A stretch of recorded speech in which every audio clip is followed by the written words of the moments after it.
ابتدا ہے رب جلیل کے ببرکت نام سے جو دلوں کے بھید خوب جانتا ہے۔ تمام ویورز کو السلام علیکم۔ یہ ٹیکنالوجی میں پوری دنیا سے آگے تھے۔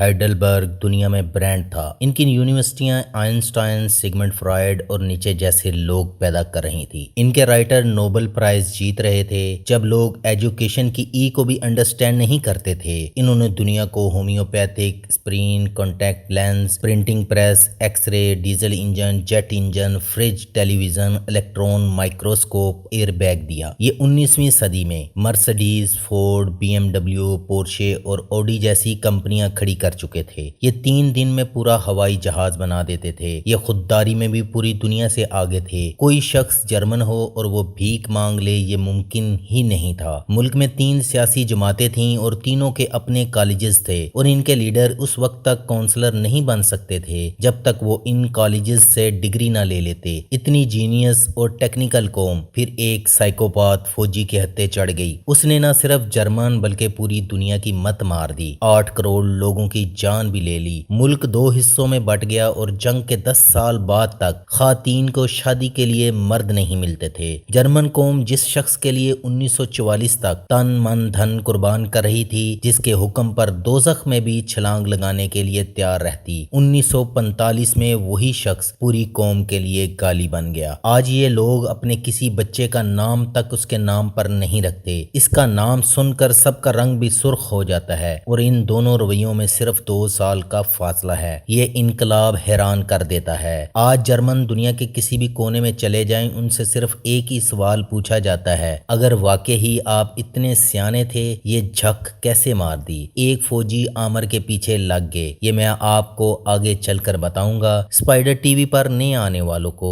ویلکومن، وشعت کے شوخت جو بھلی کرے آیا، بخیر راغلے، مرحبا، جی آئینو، خوش آمدید اور ویلکم۔ جرمنی، جسے جرمن زبان میں ڈوئچے لینڈ اور عربی زبان میں المانیہ کہا جاتا ہے۔ جرمنی کا ٹوٹل ایریا 3,57,022 کلومیٹر ہے۔ جرمنی یورپ کا 7واں بڑا ملک ہے۔ جرمنی کی ٹوٹل پاپولیشن 84 ملین سے زائد ہے اور روس کے بعد یورپ کا دوسرا کثیر آبادی والا کنٹری ہے۔ اس کی قومی زبان جرمن ہے۔ پورا ملک عاجزی اور انکساری کا شاہکار ہے۔ آپ کو پورے ملک میں کوئی تنی ہوئی گردن یا اکھڑا ہوا لہجہ نہیں ملے گا۔ پورا ملک ٹائم کا پابند ہے۔ آپ کسی جگہ چلے جائیں، اگر دفتر کا ٹائم 8 بجے لکھا ہے، وہ عین اس وقت کھلے گا۔ لوگ بھی وقت پر دفتر نہ آئیں، اس کا امکان بھی صفر ہے۔ ان کی خوراک انتہائی سادہ ہے۔ یہ اتنا کھانا منگواتے ہیں جتنا کھا سکتے ہیں، کیونکہ یہ اس چیز پر بلیو رکھتے ہیں، پیسے ان کی ملکیت ضرور ہیں مگر وسائل معاشرے کی امانت ہیں۔ بخار ہو تو آئس کریم کھاتے ہیں۔ یہ لوگ چھوٹے گھروں میں رہنا پسند کرتے ہیں۔ وہ اپنے گھر کی صفائی خود کرتے ہیں۔ اپنی مہنگی گاڑی ہمسائے کے سامنے نہیں نکالتے، کہیں وہ احساس کمتری کا شکار نہ ہو جائے۔ ڈرائیونگ لائسنس مہنگا اور مشکل ہے۔ بچے کو فرنٹ سیٹ پر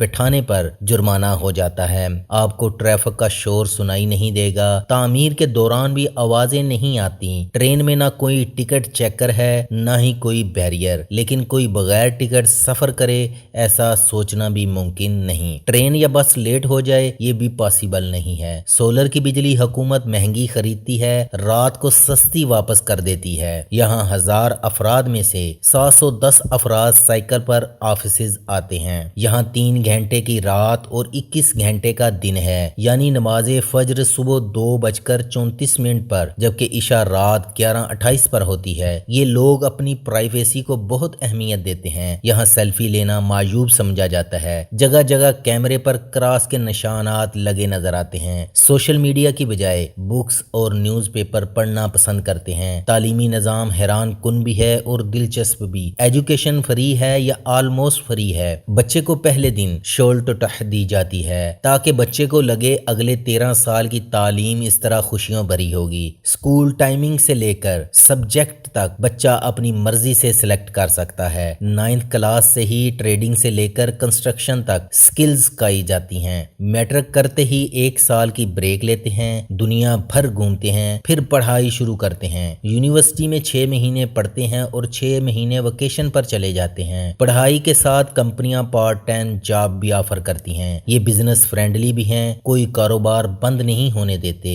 جرمنی کا دارالحکومت برلن ہے، یہ ملک کا سب سے بڑا سٹی بھی ہے۔ ایک وقت ایسا بھی آیا جب دیواریں برلن نے نہ صرف اس شہر کو بلکہ جرمنی کو 2 حصوں میں تقسیم کر رکھا تھا۔ یہ کہانی شروع ہوتی ہے اس شخص سے جو آسٹریا میں پیدا ہوا۔ 1913 میں پہلی جنگ عظیم میں یہ جرمن فوج میں شامل ہوا، پھر نازی پارٹی کا سربراہ بنا۔ 30 جنوری 1933 کو جرمنی کے چانسلر کا حلف اٹھایا۔ اس نے خود کو فیوہا یعنی لیڈر قرار دے دیا۔ اس نے ہر جرمن کے دماغ میں گھسا دیا، دنیا میں کوئی نسل آپ سے زیادہ بہادر اور انٹیلیجنٹ نہیں، آپ دنیا کی سب سے سپیریئر نسل ہیں، دنیا پر حکمرانی کا حق بھی آپ کا ہے۔ جرمنی کے مسائل کا ذمہ دار یہودی اور کمیونسٹ کو بتایا، اور اس نے جنگل کا اکیلا بادشاہ بننے کے لیے SS عسکری ونگ بنا لیا۔ تمام سیاسی جماعتوں پر پابندی لگا دی۔ محب وطن ہونا قدرتی عمل ہے، لیکن جب کوئی اس حد تک نسل پرستی میں مبتلا ہو جائے، وہ دوسروں کو حقیر سمجھنے لگے، تو وہ فاشسٹ کہلاتا ہے۔ اس نے اسی فلسفے کے تحت 1939 میں پولینڈ پر قبضہ کر لیا اور بدمست ہاتھی کی طرح آگے ہی بڑھتا چلا گیا۔ 30 اپریل 1945 کو اپنی یقینی شکست کو دیکھتے ہوئے برلن میں اپنے زیر زمین بنکر میں ہٹلر نے اپنی نئی نویلی دلہن ایوان براؤن کے ساتھ خودکشی کر لی۔ جرمنی مکمل طور پر تباہ ہو گیا۔ 80 ملین لوگ اپنی جانیں گنوا بیٹھے۔ کساد بازاری اور افراط زر کی حالت یہ تھی، لوگ بوریوں میں نوٹ بھر کر لے جاتے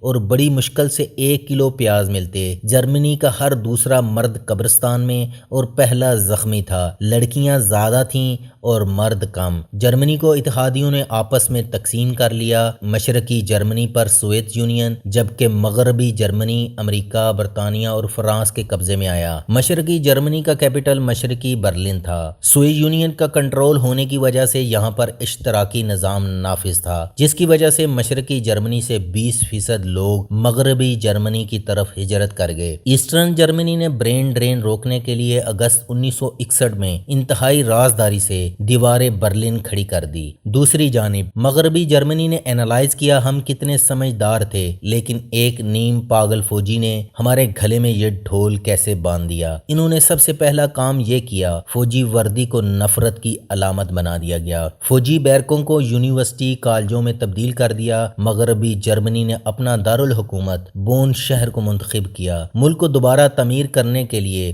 ویسشافٹ ونڈر یعنی اقتصادی معجزہ کی بنیاد رکھی گئی۔ پاکستان سے قرض اور مزدوروں کی ڈیمانڈ کی گئی۔ پاکستان نے قرض تو دے دیا لیکن مزدور بھیجنے سے انکار کر دیا۔ انہوں نے ترکی سے مزدور منگوا لیے اور یہ labour Berlin, Munich, Cologne, Frankfurt, Hamburg کے صنعتی علاقوں میں آباد ہوتی گئی۔ ہر جرمن نے اپنے ملک کی معیشت کو سہارا دینے کے لیے ملک کی خاطر اوور ٹائم لگانے کا عہد کیا۔ جرمن شام کے کھانے کے بعد دوبارہ فیکٹری آتے، آدھی رات تک مفت کام کرتے۔ اوور ٹائم کی وجہ سے ان کی مہارت میں بھی اضافہ ہوتا گیا۔ ایکسٹرا کام کا فائدہ فیکٹری مالک کا ہوتا، مالک اس بچت سے دوسری فیکٹری لگاتا، اس سے نئی جابز نکلتی اور اس سے کسی دوسرے جرمن کے گھر کا چولہا جلتا۔ ان کو اس بات کی سمجھ آ گئی تھی میں کماؤں یا میرا مالک، فائدہ بہرحال جرمن قوم کو ہوگا، لہذا مجھے اس معاملے میں بخل سے کام نہیں لینا چاہیے۔ یہ بڑی مشکل سے گرتے پڑتے، بسوں میں دھکے کھاتے گھر پہنچتے، لیکن صبح 8 بجے وقت مقررہ پر فیکٹری میں ہوتے۔ جرمنی میں چھوٹے اور درمیانے درجے کی کمپنیاں قریب 99% تک پہنچ گئیں اور ان میں سارے ملک کے 70% ملازمین کام کرتے۔ صرف چند برسوں میں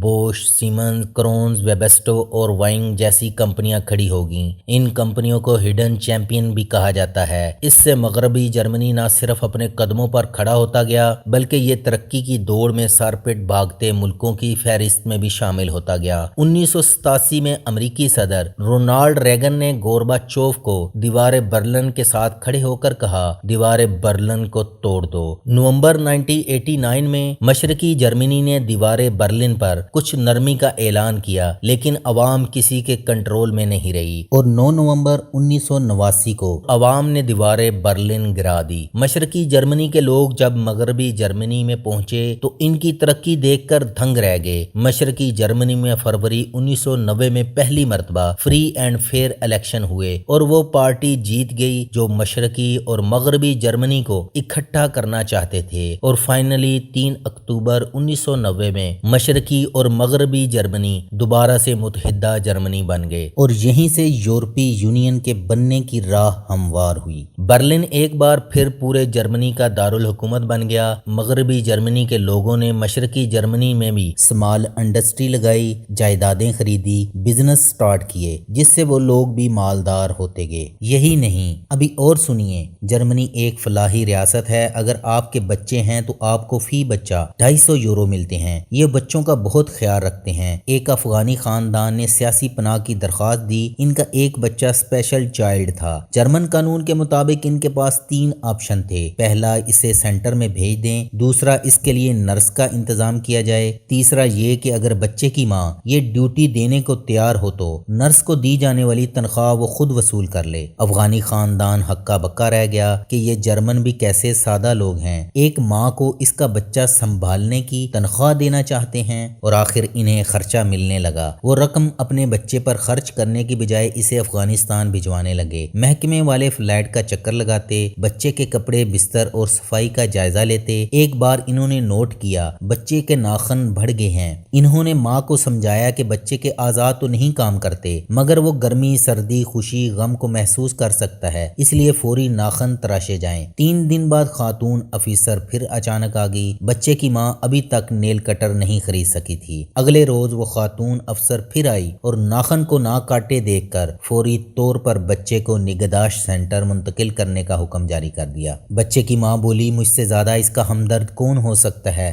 افیسر نے کہا، جرمن ریاست۔ چند گھنٹوں میں اس بچے کو اسپیشل سینٹر منتقل کر دیا گیا۔ اور سنیے، جرمنی میں قانون ہے کہ 14 دنوں کے اندر اندر صارف چیز واپس کر سکتا ہے۔ زیادہ تر دکانیں 14 دن کے بعد بھی چیزیں واپس لے لیتی ہیں۔ مجال ہے کوئی آگے سے اف تک کرے۔ ایک شخص کی پیمنٹ کے دوران 2 سینٹ زیادہ کٹ گئے، اسے میل آئی کہ آپ کی ادائیگی میں سے یہ 2 سینٹ واپس کر دیے گئے ہیں۔ اب دیکھنے میں یہ بہت چھوٹی سی چیز ہے، لیکن ایسے چھوٹے چھوٹے واقعات آپ کے ملک کے نظام عدل، نظام کی مضبوطی، قانون کی پاسداری، ایمانداری پر اعتماد بڑھاتے ہیں۔ ایک احساس پیدا ہوتا ہے کہ آپ کے ساتھ زیادتی نہیں ہوگی، کوئی آپ کو دھوکہ نہیں دے گا۔ ترقی یافتہ ممالک اور تھرڈ ورلڈ کنٹری میں بس یہی 2 سینٹ کا فرق ہے۔ فلیٹ چھوٹا ہے، کھانا میں خود بنا لیتی ہوں، میرا خاوند رات کو مشین میں کپڑے ڈال دیتا ہے، میں صبح انہیں استری کر لیتی ہوں، صفائی ہم دونوں مل کر کر لیتے ہیں۔ تاہم مجھے ہر وقت یہ خوف رہتا ہے کہ مشین کی وجہ سے ہمارے ہمسایوں کی نیند خراب نہ ہوتی ہو، لہٰذا ایک دن میں ان کے پاس گئی اور ان سے رات کے وقت مشین چلانے کی باقاعدہ اجازت لی۔ یہ الفاظ 16 برس تک دنیا کی چوتھی بڑی معیشت کی سربراہ رہنے والی خاتون اینگلا میرکل کے ہیں۔ یہ 2005 میں جرمنی کی پہلی خاتون چانسلر بنی۔ یہ روزانہ 20 گھنٹے کام کرتی۔ لوگ ان کی سادگی اور ایک جیسے لباس اور نیکلس کا مذاق اڑاتے تو یہ ہنس کر جواب دیتی، میں جرمنی کی چانسلر ہوں، فیشن گرل نہیں۔ ان کی محنتوں سے ملک میں امن و سکون اور استحکام آیا اور جرمنی کا معاشی سکہ پوری دنیا میں چلنے لگا، اور ان کا خامد بیوی کی 16 سالہ چانسلری کے باوجود پروفیسر کا پروفیسر ہی رہا۔ وہ یونیورسٹی کا وائس چانسلر بھی نہیں بنا۔ اس سے بھی بڑا کمال یہ ہے کہ 16 سال بعد یہ خود ہی سیاست سے ریٹائرڈ ہو گئیں۔ میں نے یہ جب حقائق پڑھنا کھوجنا شروع کیے، میں نے سوچا یہ کون لوگ ہیں؟ رسول پاک صلی اللہ علیہ وآلہ وسلم ہمارے سادہ تھے۔ اللہ نے ایمانداری، اخلاص اور انتھک محنت کا حکم ہمیں دیا تھا، لیکن محنتی یہ لوگ نکلے، اخلاص کے پیکر بھی، ایماندار بھی یہ اتنے ہیں کہ حکمران ہونے کے باوجود کپڑے دھونے کی مشین بھی ہمسایوں سے پوچھ کر چلاتے ہیں۔ محترم ناظرین کرام، جرمنی کو یورپ کی اقتصادی شاہراہ کہا جاتا ہے۔ برلن شہر کے سینٹر سے دریائے شپر گزرتا ہے۔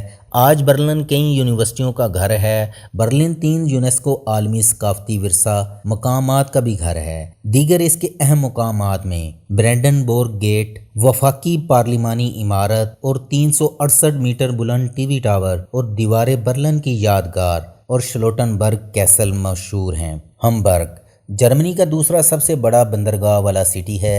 ہر اتوار تقریباً 70,000 مقامی لوگ اور وزٹر سینٹ پولی کی مشہور فش مارکیٹ پر آتے ہیں۔ فرینکفرٹ اس کی اقتصادی راجدھانی ہے اور فرینکفرٹ ہوائی اڈا ملک کا مشغول ترین ہوائی اڈا ہے۔ ٹیک آف اور لینڈنگ کے لحاظ سے ایئرپورٹ رات کو مقامی وقت کے مطابق 11 بجے بند ہو جاتا ہے اور آج کل یہ جدید ڈیٹا سینٹر کا مرکز بنتا جا رہا ہے اور یہیں پر یورپی یونین کے سینٹرل بینک کا ہیڈ کوارٹر ہے۔ میونخ جرمنی کا تیسرا بڑا سٹی ہے جو پہاڑوں کے قریب ہونے، انگلش گارڈن، پارکس، عجائب گھروں، اکتوبر فیسٹ اور سال میں سب سے زیادہ دن سورج نکلنے کی وجہ سے پہلے نمبر پر آتا ہے۔ میونخ میں غربت بہت کم ہے، جرائم کی شرح بھی کم ہے۔ کولون، برلن، ہمبرگ اور میونخ کے بعد جرمنی کا چوتھا بڑا شہر ہے۔ اس کی آبادی 10 لاکھ ہے، دریائے رائن کے دونوں اطراف میں آباد ہے۔ کولون کا رنگ روڈ زندگی سے بھرپور ایریا ہے۔ یہاں فروری میں وائبر فاسٹ ناخت کارنیوال ہوتا ہے۔ یہ 5 دن تک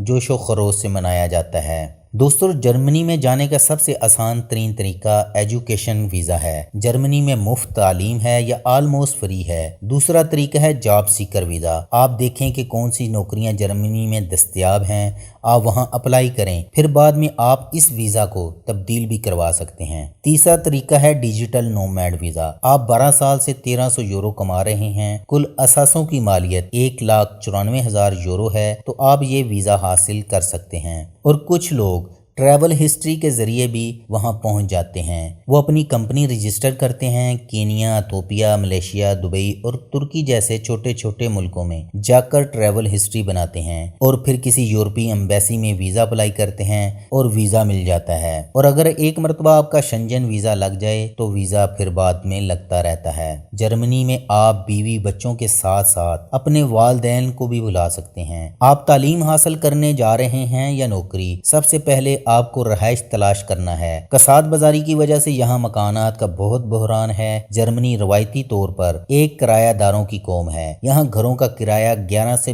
20 یورو فی مربع میٹر ہے۔ جرمنی کرائے پر گھر خالی کرنے پر پینٹ کروا کر دینا ضروری ہے۔ جرمنی کا قانون ہے کہ اتوار کا دن آرام کرنے کے لیے ہے، اس لیے آپ اپنے گھر کے لان کو صاف نہیں کر سکتے۔ حلال کھانے کا کوئی مسئلہ نہیں، ریسٹوران ہیں، قصاب ہیں، آپ آسانی سے حلال کھانا حاصل کر سکتے ہیں۔ اگر آپ مغربی برلن یا مضافات کے دیگر علاقوں میں جائیں تو آپ کو مسلم آبادی نظر آئے گی۔ جرمنی میں آج تقریباً 3000 مساجد اور 55 لاکھ سے زائد مسلمان آباد ہیں، جن میں میجورٹی ترک نسل ہیں، جن کے والدین 60 کی دہائی میں یہاں آئے تھے۔ جرمنی میں سب کچھ اچھا نہیں ہے، یہاں کچھ مسائل بھی ہیں۔ جرمنی میں سب سے پہلا مسئلہ LGBT کا ہے، یہ اس کا نمبر 1 حامی ہے۔ جرمنی میں ایک سال میں 3,61,000 شادیاں ہوئی ہیں، جن میں سے 9,500 شادیاں ہم جنس پرستوں نے کی ہیں۔ یہاں بچوں کو اسکول میں ہم جنس پرستی پڑھایا جاتا ہے۔ اگر والدین کہیں کہ اسلام میں اس کی اجازت نہیں تو وہ ان کے بچوں کو گھر سے لے جاتے ہیں۔ اسی وجہ سے 4,500 مسلم بچوں کو ان کے والدین سے چھین لیا گیا ہے، اور اگر یہ چھین لیں تو پھر آپ اس کے بارے میں کچھ نہیں کر سکتے۔ اور جرمنی کی 16 ریاستوں میں سے 8 ریاستوں میں اساتذہ کو اسکولوں میں اسکارف پہننے کی اجازت نہیں ہے۔ عوام میں بھی مسلمانوں کو نسل پرستی کا سامنا ہے۔ یہاں لباس پہننے پر تو قدغن ہے، لیکن انہیں ننگا پونگا رہنے پر کوئی مسئلہ نہیں۔ ان کی زبان میں اسے FKK کہتے ہیں۔ اور کئی ریاستیں اب آپ سے اسرائیل کو تسلیم کرنے کا بھی حلف نامہ مانگتی ہیں۔ اور برلن میں بھی دن دہاڑے چوریاں ہوتی ہیں، اور اگر آپ نئے ہیں گھر میں نقدی اور زیور نہ رکھیں۔ یہاں ہیلتھ انشورنس ہے تو سستی، مگر ڈاکٹروں کی اپائنٹمنٹ نہیں ملتی۔ ان کے پاس ڈاکٹروں کی بدترین کمی ہے۔ جرمنی میں جب کسی گھر میں لڑکی پیدا ہوتی ہے تو اس کے گھر میں بہت سے درخت لگا دیے جاتے ہیں، اور لڑکیاں یہاں لڑکوں سے پہلے والدین کے گھر چھوڑ کر چلی جاتی ہیں۔ جرمن سپورٹس کو بہت پسند کرتے ہیں۔ ہر تیسرے جرمن کا تعلق اولمپک فیڈریشن سے ہے۔ جرمنی کا پسندیدہ ترین کھیل فٹ بال ہے۔ جرمنی کی فٹ بال ٹیم اس وقت دنیا میں 16ویں نمبر پر ہے،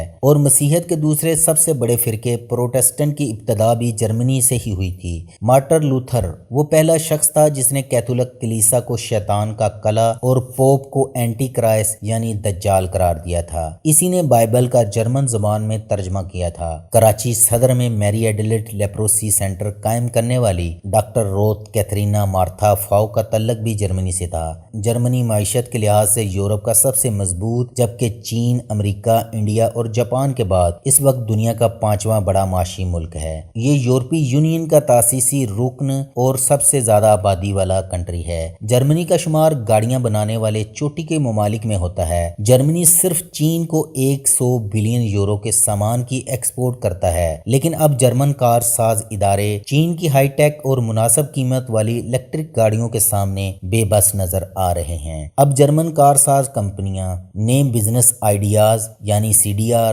الیکٹرولائسس یونٹ بنانے لگی ہیں۔ برلن شہر میں آپ جہاں بھی نکل جائیں ایک عمارت آپ کو ہر جگہ سے نظر آئے گی۔ پرشکو اور بلند و بالا یہ عمارت جرمن ریلوے کا صدر دفتر ہے، جسے ڈوچے بان کہتے ہیں۔ یہ یورپ کی سب سے بڑی ریلوے کمپنی ہے، جس کی وساطت سے ہر سال قریباً 2 ارب لوگ سفر کرتے ہیں۔ German electrical engineer Frank shipment کو جنرل پرویز مشرف کے دور میں کے الیکٹرک کا چیئرمین بنایا گیا تھا، اور سب سے پہلا اسے یہ کام کہا گیا کہ بجلی چوری میں کون کون ملوث ہے اس کے بارے میں معلومات اکٹھی کی جائیں۔ اس نے رپورٹ جنرل پرویز مشرف کو بھجوائی کہ 50% حکومتی ادارے، 40% صنعت کار اور 10% کراچی کی کچی آبادیاں اور غریب طبقہ بجلی چوری میں ملوث ہیں۔ اس نے سلوشن دیا کہ اگر 90% بجلی چوروں سے ریکوری کی جائے تو باقی 10% غریب لوگوں کو مفت بجلی دی جا سکتی ہے، مگر جرنیل چاہتے تھے کہ ابتدا غریب اور کچی آبادیوں سے شروع کی جائے۔ اس جرمن نے کہا یہ آپریشن نہیں کر سکتا، یہ ظلم ہے کہ 90% بڑے بجلی چوروں کو چھوڑ کر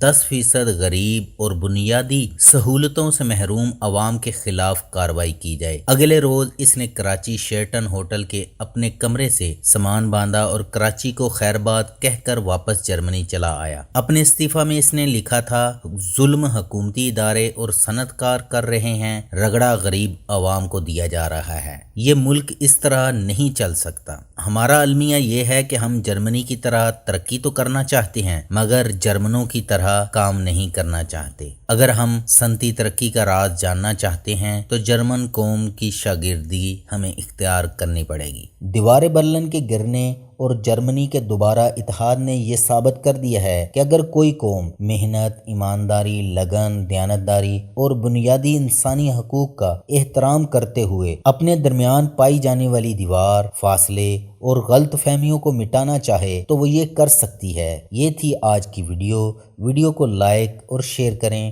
اللہ ہم سب کا حامی و ناصر ہو۔